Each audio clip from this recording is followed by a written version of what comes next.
सखी,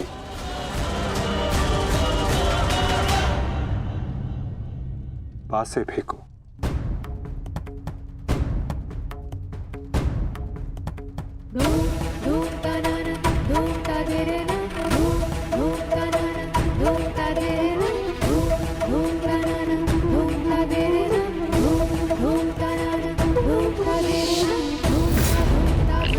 अब ये द्रौपद पुत्री पांचाली विधिवत तुम्हारी दासी हुई।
माधव, स्मरण रहे, चौसर है ये।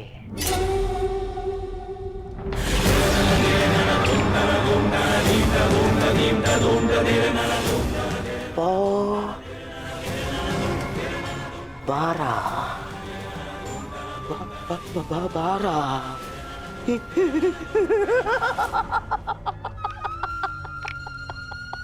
बस अब पौ 12 और विजय मेरी माधव।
ऐसा नहीं हो सकता।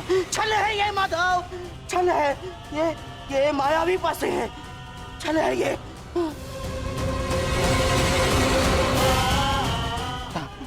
माता भूल गए मामा श्री, 14 वर्ष पूर्व ऐसे ही मायावी पासों से खेल खेला गया था, जिसके कारण ये महायुद्ध हुआ।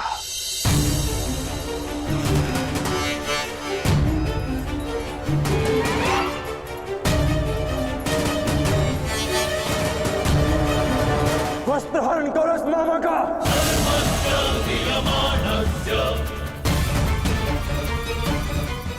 माधव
धर्मराज,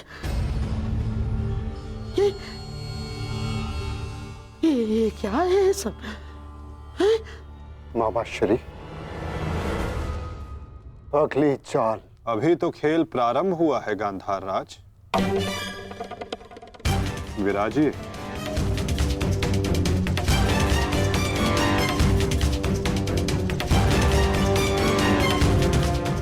बताइए गांधार राज, अब क्या दांव पर लगाएंगे? इनके मुख में 4 सोने के दांत हैं माधव, उन्हें लगाते हैं दांव पर। नहीं नहीं नहीं,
चासर की विजय के पश्चात बहुत हंसी आ रही थी ना मामा श्री, अब दिखाइए अपनी तन पंक्तियां, दिखाओ।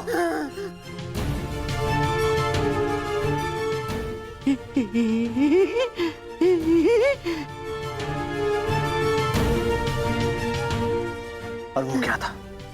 साम दाम दंड भेद, युक्ति कपट छल चक्र षड्यंत्र।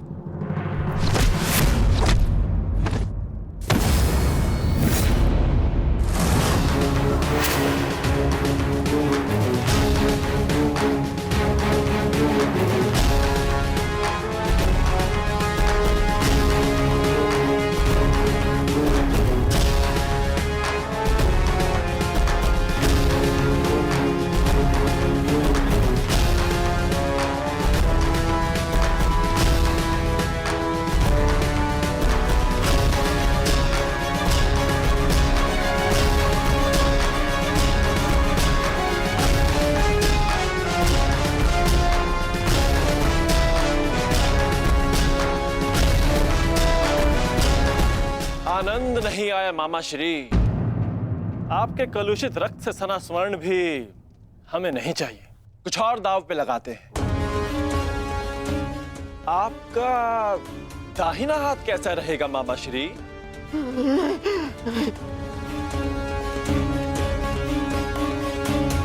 वही तो सबसे अधिक मूल्यवान है ना, उसी से तो आप पासे फेंकते हैं।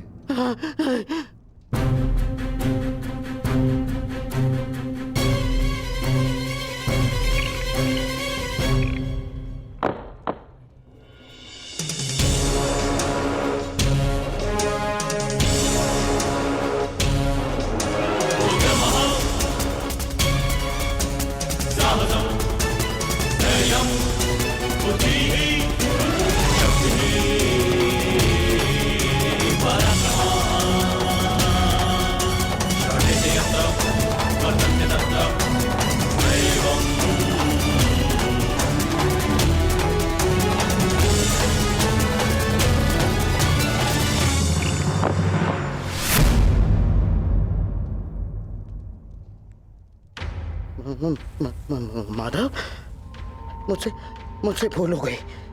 मैं ये चाल पुनः चलना चाहता हूँ। जैसी आपकी इच्छा गांधार राज, अवश्य पुनः अपनी चाल चलिए।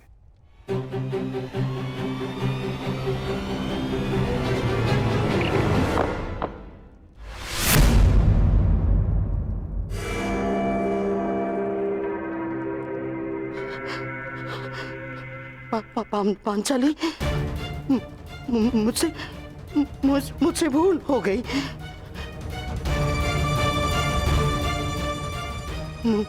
मुझे क्षमा कर दो, मुझे क्षमा कर दो पांचाली। जो आप हार चुके हैं, पहले उसका मूल्य तो चुकाइए मामा श्री।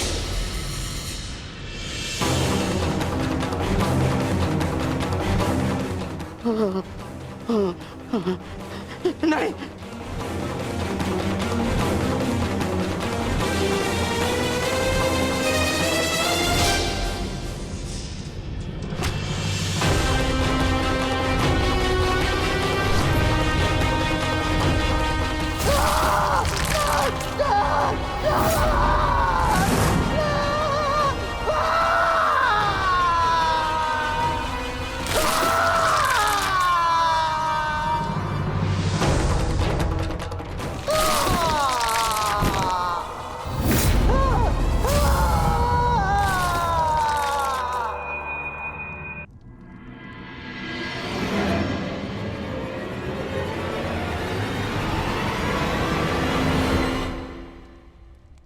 अगली चाल चलते हैं केशव।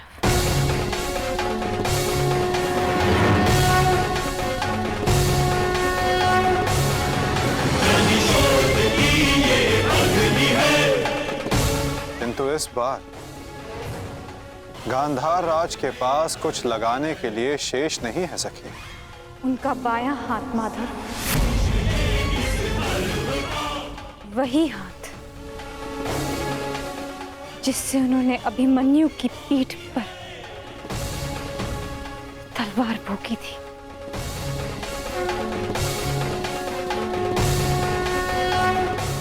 एक और चाल मामा श्री।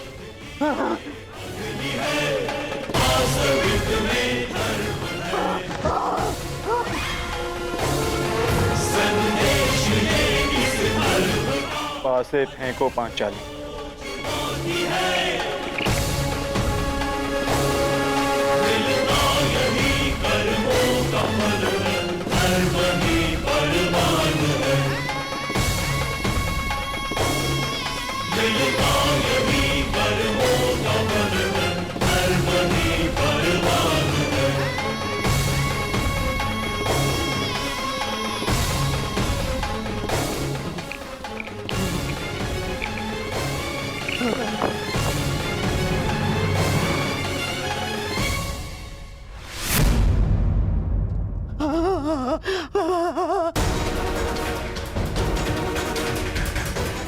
मुझे खेद है गांधार राज, आप अपने वो हाथ हार गए जिनसे आपने महाभारत का युद्ध रचा था।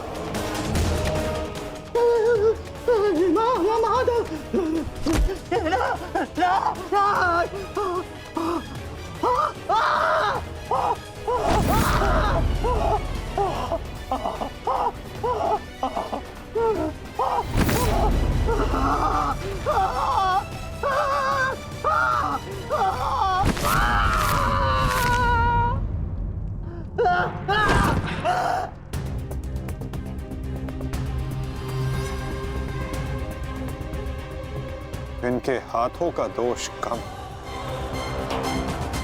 इनके उस मन, उस मस्तिष्क का दोष अधिक था। उस द्यूत में, उस लाक्षागृह की अग्नि में इनके मन का नाश करो पार्थ।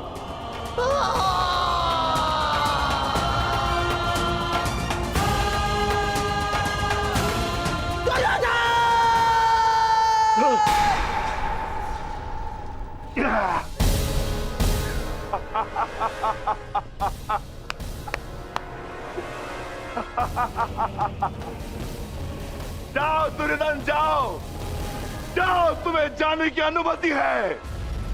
जाओ और जाकर अपने प्रिय महाराष्ट्री को अंतिम विदाई दो।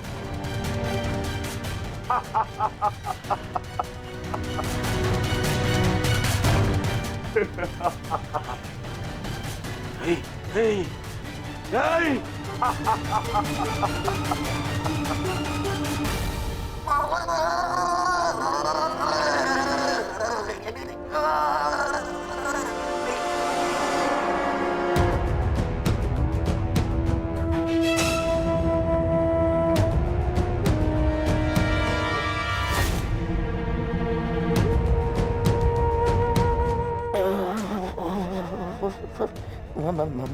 माधव, इतनी पीड़ा क्यों? मुझे इस पीड़ा से मुक्त क्यों नहीं कर देते? जो पीड़ा इतने वर्षों तक आपने पांचाली और पांडवों को दी गांधार नरेश, कदाचित उसके समक्ष आपकी ये पीड़ा कुछ भी नहीं। जो बोओगे वही काटोगे, यही नियति है।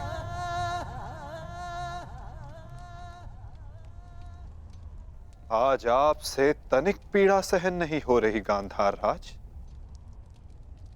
और उस पीड़ा का क्या जो आपने पांचाली को दी थी। स्मरण करने का प्रयास कीजिए गांधार नरेश, अनुभव करने का प्रयास कीजिए उस पीड़ा का।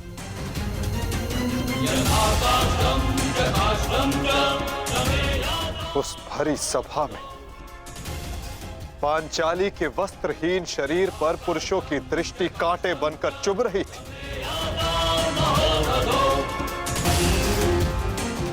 स्मरण है गांधार राज कि किस प्रकार उस सभा में पांचाली गिड़गिड़ाई थी, किंतु तब भी आप सब में से किसी ने एक ना सुनी।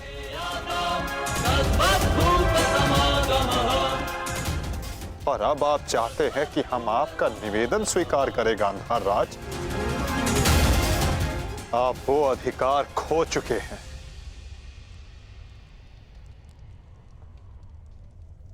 आपकी ये दुर्दशा आपके दुष्कर्मों का परिणाम है। कदाचित आपकी इस दशा को देखकर कुछ कुकर्मियों को शुद्ध और नए जीवन जीने की प्रेरणा मिल सके।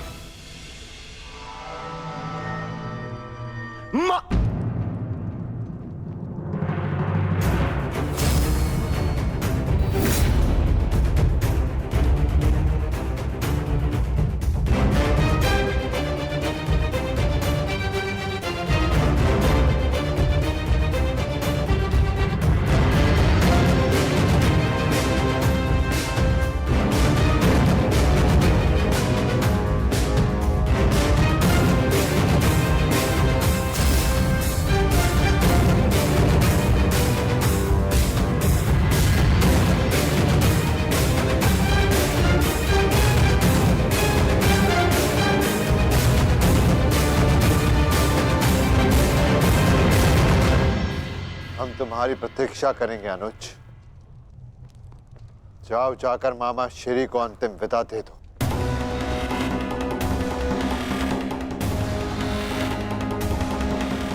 नहीं नहीं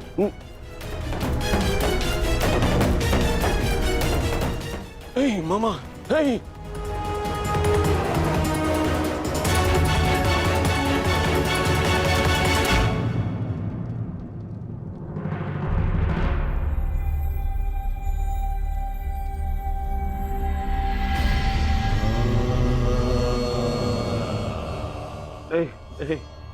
नहीं नहीं नहीं नहीं।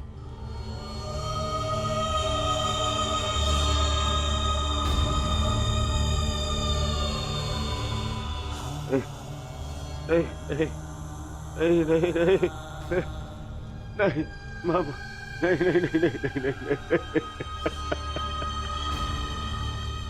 मामा, नहीं नहीं नहीं नहीं नहीं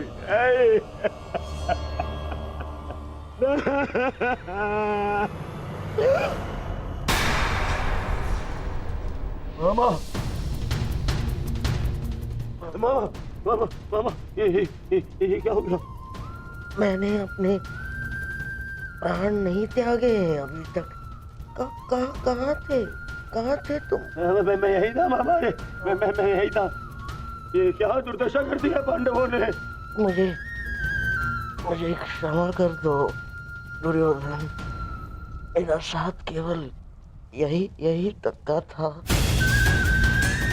परंतु मैं प्रसन्न हूँ क्योंकि एक योद्धा ना होते हुए भी एक योद्धा की मृत्यु मिली मुझे। धन्यवाद दुर्योधन।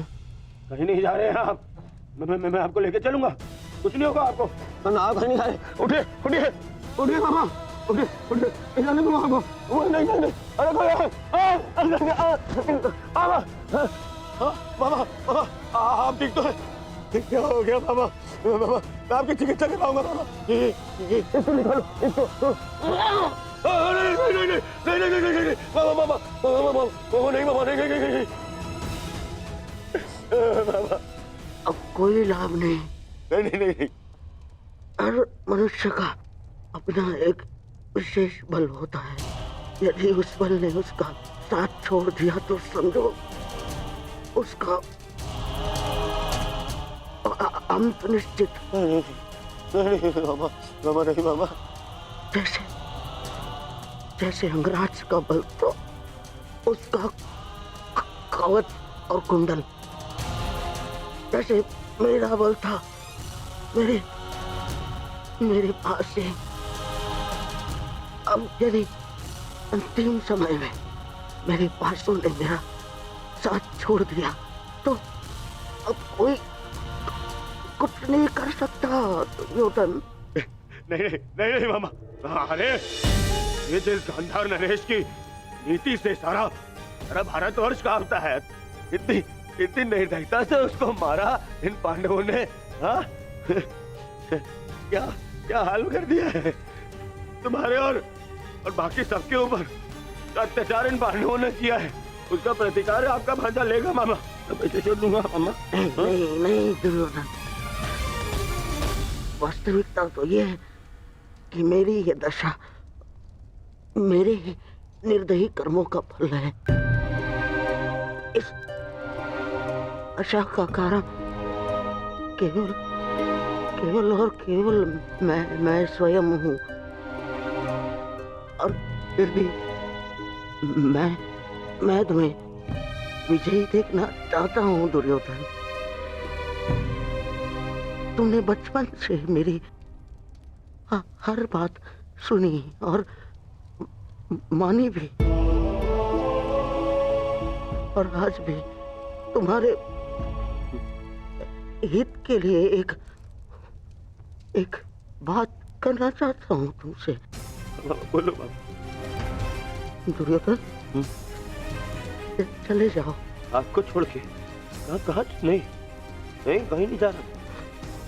मेरी सलाह मानो दुर्योधन, क्योंकि वो वो वासुदेव कृष्ण तुम्हें जीवित नहीं छोड़ेगा, और वो विकोदर भीम उसकी प्रतिज्ञा अवश्य पूर्ण करेगा। दुर्योधन,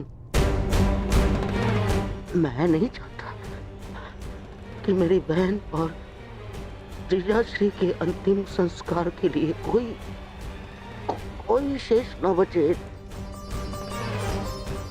परिस्थिति को समझो दुर्योधन, तुम आज कुरुक्षेत्र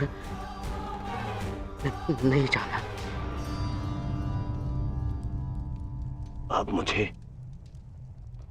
भागने की सलाह दे रहे हैं मामा? ना ना ना, मैं तुम्हें भागने की सलाह नहीं दे रहा हूँ, मैं तुम्हें जाने की सलाह दे रहा हूँ दुर्योधन। यहाँ से जाओगे तो जीवित रहोगे, और यदि जीवित रहोगे तो कल लड़ पाओगे। इस समय तुम मन से टूटे हुए हो दुर्योधन, और यही उस वासुदेव कृष्ण की नीति है कि तुम्हें थकाकर तुम्हें निशस्त्र कर दे।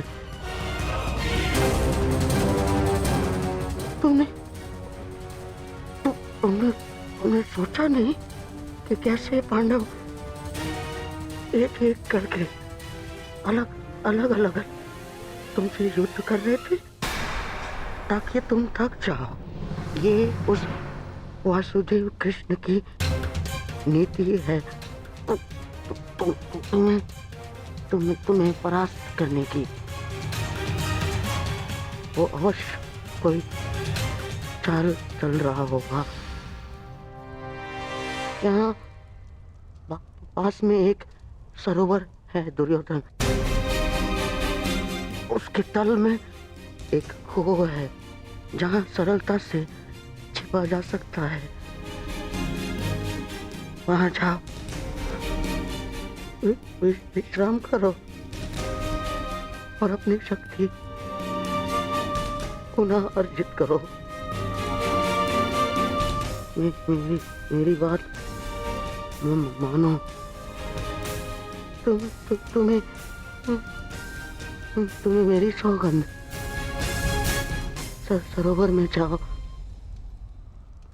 अपने मामा की अंतिम इच्छा का पालन करोगे ना? अपने मामा की अंतिम आज्ञा का पालन? हाँ मामा, मैं आपकी अंतिम इच्छा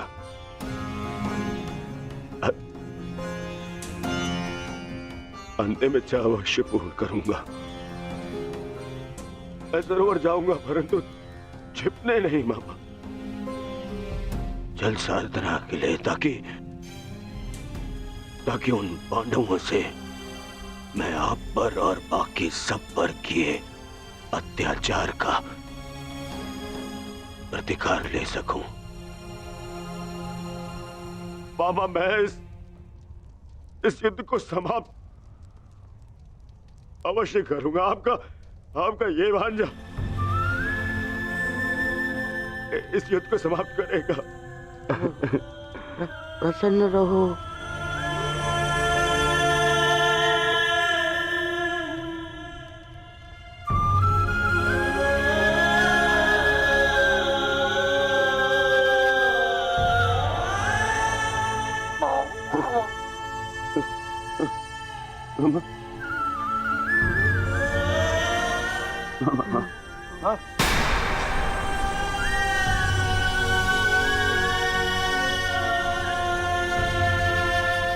मेरे होने वाले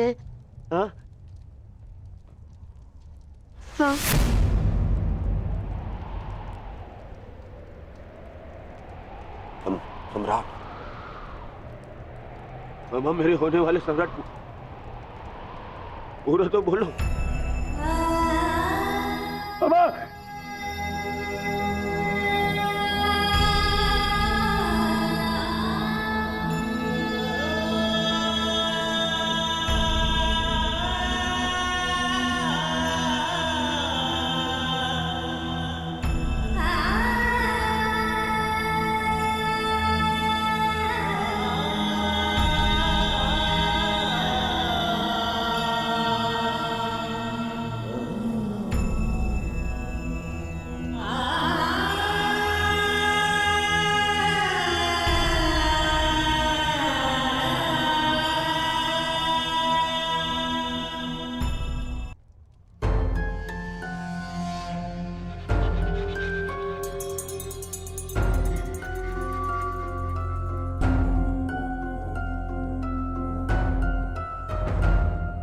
हमें बहुत विलंब हो रहा है युधिष्ठिर। दुर्योधन को गए बहुत समय हो गया है। अब दुर्योधन को बाहर बुलाने का समय आ गया है। प्रतीत होता है कि अपने अंत से डर के भाग गया है वो कायर। इसका अर्थ युद्ध समाप्त हुआ। परंतु ज्येष्ठ, मेरी प्रतिज्ञा तो पूर्ण होना भी शेष है।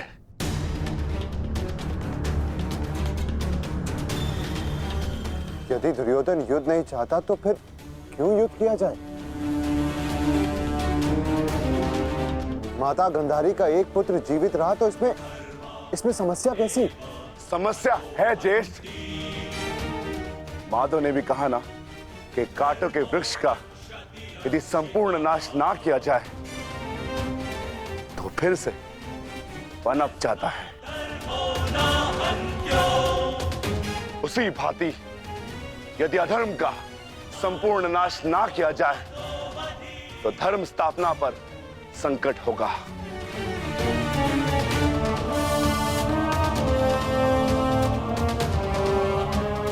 आपको हो क्या गया ज्येष्ठ? हमारे साथ हुए अन्याय को इतना शीघ्र मत भूलिए। क्या आप भूल गए पांचाली के अपमान को? क्या आप भूल गए हम सब की प्रतिज्ञाएं?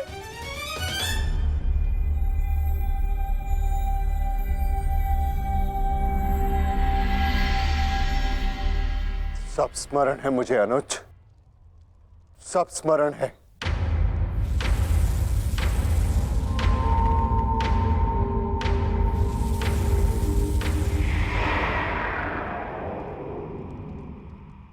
परंतु मुझे तुम्हारी चिंता है।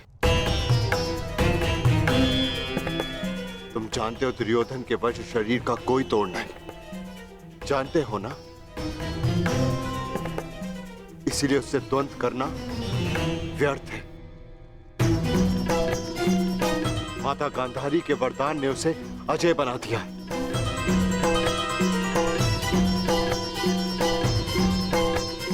यदि तुम्हें कुछ हो गया तो मैं स्वयं को कभी क्षमा नहीं कर पाऊंगा अनुज। जानता हूं ज्येष्ठ, मैं सब कुछ जानता हूं, परंतु मुझे उसकी चिंता नहीं। धर्म स्थापना पर निकले हैं तो बलिदान देना होगा।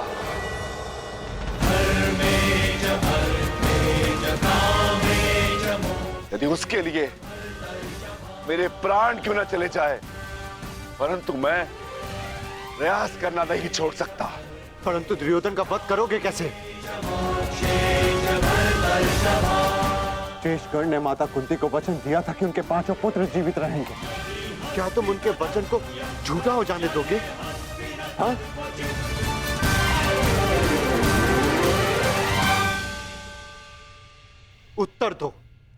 उत्तर दो भीम, कैसे परास्त करोगे दुर्योधन को? जोड़ पर से प्रत्येक वस्तु दुर्बल होती है धर्मराज। दुर्योधन की जंघा और उसकी कमर का जोड़ अभी भी मानविक है।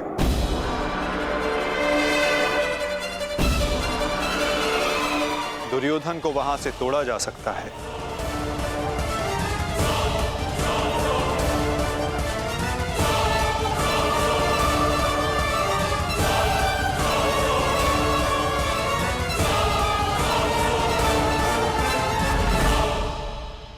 परंतु यह अधर्म होगा माधव। इस समय धर्म की मांग, कदाचित यही अधर्म है धर्मराज। दुर्योधन का अंत धर्म की मांग है।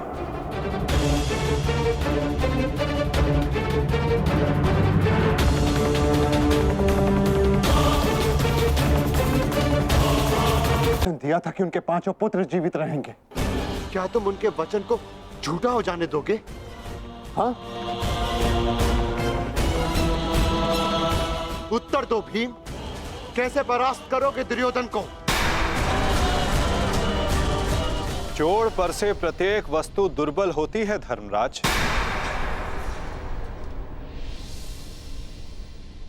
दुर्योधन की जंघा और उसकी कमर का जोड़ अभी भी मानविक है।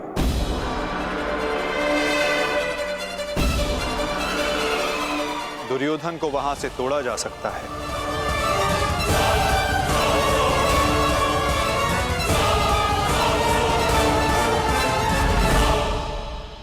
परंतु यह अधर्म होगा माधव।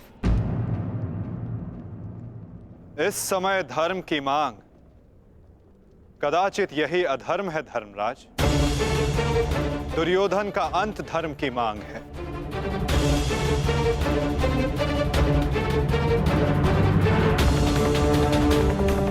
परंतु माधव, युद्ध के लिए दुर्योधन का प्रस्तुत होना भी आवश्यक है। यदि दुर्योधन हम सबके समक्ष प्रस्तुत नहीं होते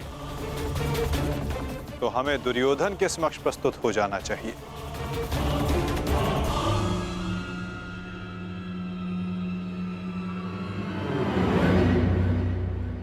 शिविर के भीतर जाने का समय आ गया है।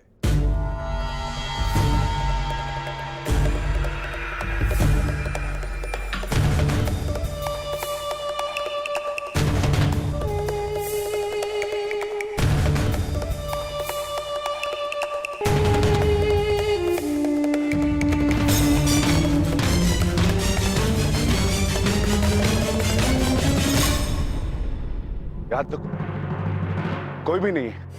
मैं भी दूसरे कक्ष में जाकर देखता हूँ। मैं भी तुम्हारे साथ चलता हूं नकुल। मैं उस ओर देखता हूं।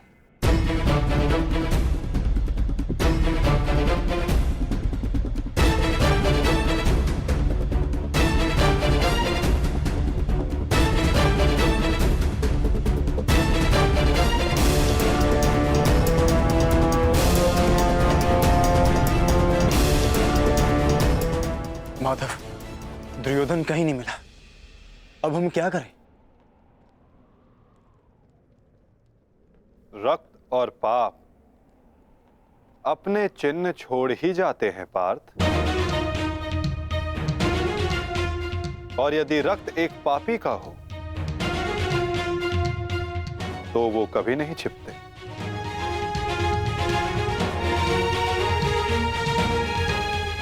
उधर देखो पार्थ।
तो दुर्योधन इस सरोवर में छिपा है।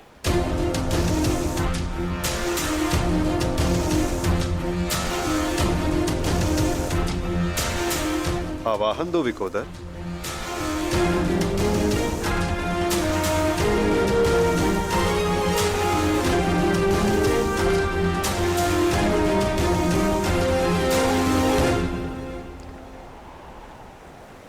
दुर्योधन, मैं जानता हूं तुम यहीं छिपे हो। बाहर निकलो कायर और युद्ध करो मुझसे। सुन रहे हो कायर? सामने आओ। क्या इस प्रकार मेरा सामना करोगे? बाहर निकलो और बंद करो मुझसे।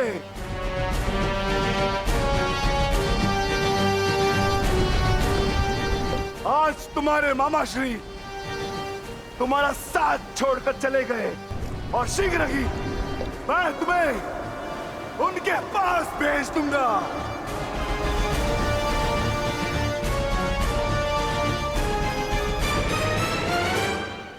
अरे वज्र का शरीर लेकर भी भयभीत हो दुर्योधन।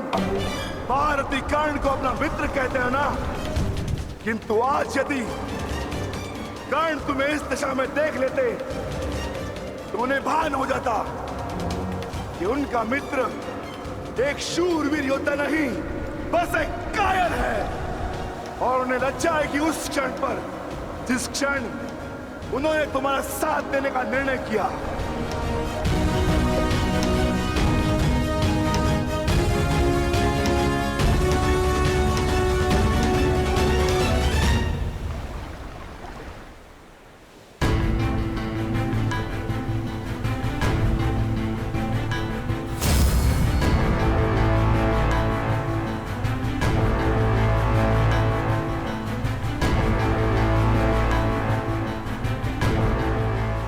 विकोदर,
तुम तो अपने मामा से भी बड़े कायर निकले दुर्योधन।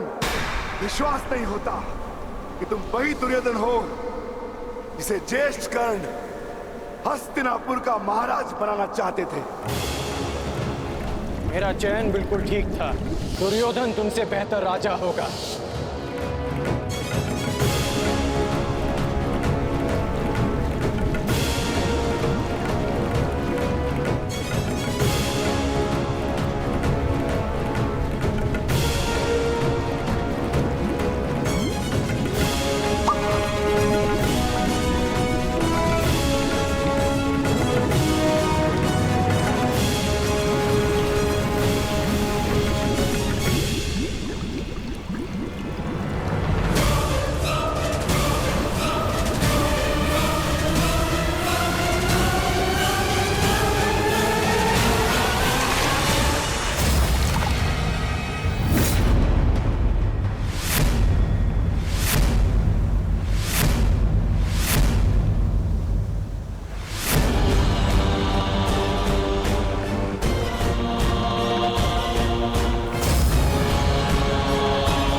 दुर्योधन आओ,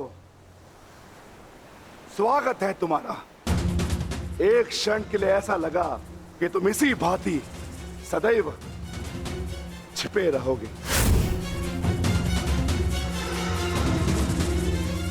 मुझे तुमसे छिपने की आवश्यकता नहीं है भीम, क्योंकि मेरा शरीर वज्र का है।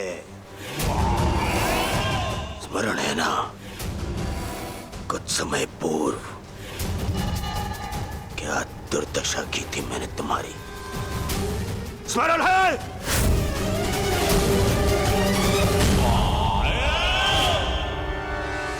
दुर्योधन सत्य कह रहे हैं विकोदर। दुर्योधन छिप नहीं रहे थे, वो तो जल साधना में लीन थे। ये तैयारी तो युद्ध से पहले की थी दुर्योधन, है ना?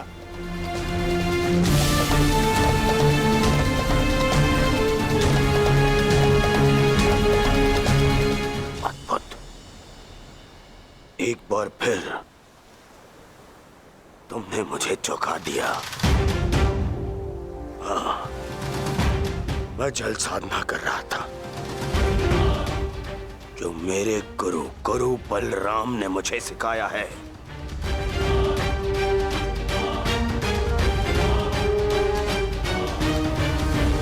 आशा करता हूं कि मुझे विलंब ना हुआ हो।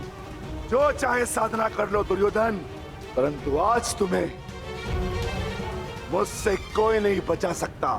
बड़े निश्चित हो मेरी मृत्यु को लेकर।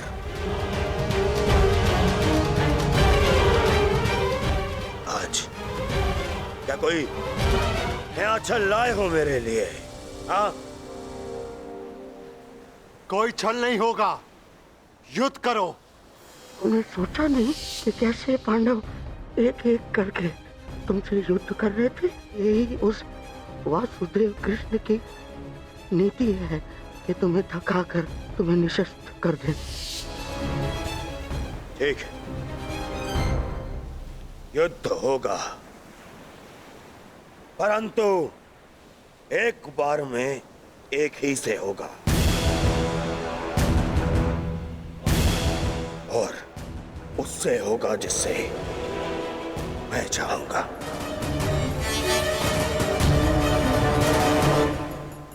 स्वीकार है।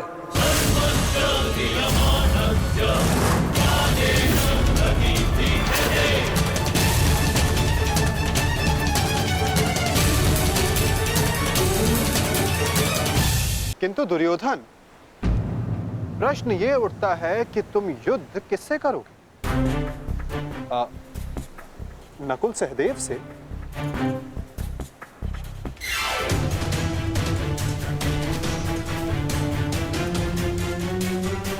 हाँ, उचित है। नकुल तुमसे दुर्बल है, तो उसको परास्त करना तुम्हारे लिए सरल होगा।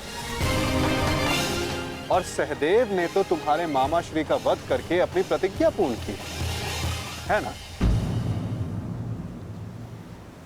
किंतु ये चुनाव करने से पूर्व एक बात सदा स्मरण रखना दुर्योधन, कि नकुल सहदेव का एक प्रहार तुम्हारे 100 प्रहारों से अधिक स्मरणीय होगा, और नकुल सहदेव को तुमसे कहीं अधिक सम्मान मिलेगा।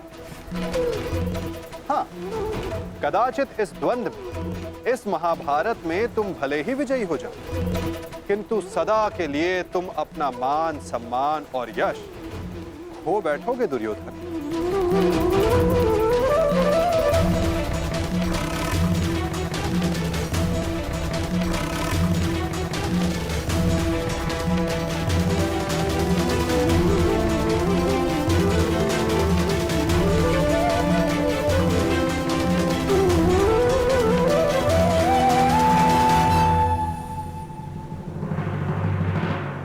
या तुम अर्जुन का चुनाव करोगे,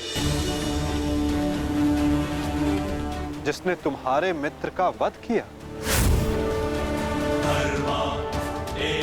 किंतु फिर प्रश्न ये उठता है कि तुम धनुर्युद्ध चुनते हो या गदा युद्ध। यदि तुमने धनुर्युद्ध चुना तो तुम अर्जुन के समक्ष क्षण भर के लिए नहीं टिक पाओगे।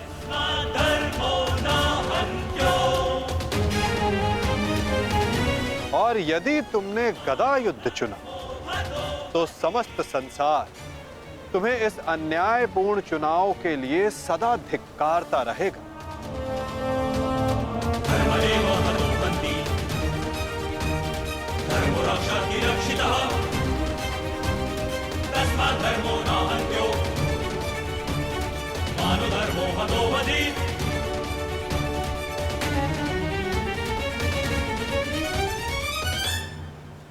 हाँ, युधिष्ठिर को द्वंद्व के लिए ललकारना ये अवश्य बुद्धिमानी हो, क्योंकि यदि राजा को मारोगे तो सेना तो स्वयं परास्त हो जाएगी। किंतु ये बात स्मरण रखना दुर्योधन, यदि तुमने ऐसा किया तो समस्त संसार तुम्हें उस कायर की भांति स्मरण करेगा जिसने स्वयं से निर्बल को परास्त करने का विकल्प चुना।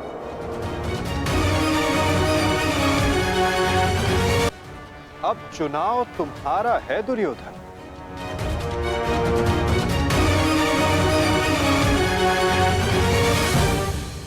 नहीं चलिए, ये फिर तुम्हारा कोई छल है।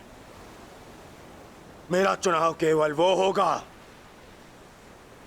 जिसकी मृत्यु मेरे 99 भाइयों के लिए श्रद्धांजलि होगी।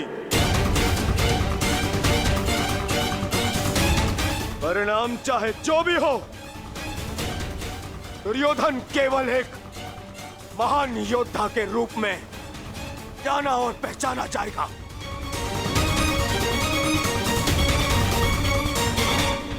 मैं दुर्योधन द्वंद्व के लिए भीम को चुनता हूं।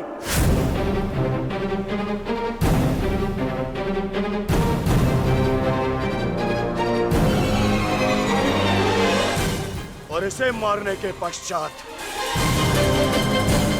मैं एक एक करके बाकी चारों भाइयों को मारूंगा। ये मेरा वचन है।